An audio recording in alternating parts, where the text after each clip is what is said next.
Good morning! Ako po si Alan Sikyoko. Ito po yung aking alagang kangkong. Ito po ay hinaharvest ko. So, ang kangkong po maganda dito, kahit walang seeds, tutubuli, katulad nito. So, ayun po. Makikita niyo ito. Yan. Yan. Yun po yung huli. Ito po yung huling harvest ko. Yan. At yung kanina, yung pinuputulan ko doon, ito. Yan. Ito pa yung unang-una.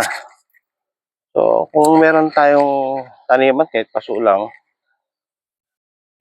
pero dalagdagan ko pa to para araw-araw harvest. Nakatipid tayo sa ulam. So, kung titignan nyo, ganito na siya. Ayan. Ito po, tignan nyo. Ayan. Yan. Tutubo siya uli. So, dito, hindi na natin kailangan ng seeds. Tuloy-tuloy sa walang tigil ang pagtubo ng kangkong. So, itong kaganda sa green leafy vegetable.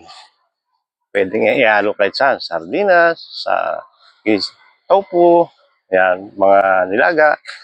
Kita nyo naman yung dahon na aking kangkong.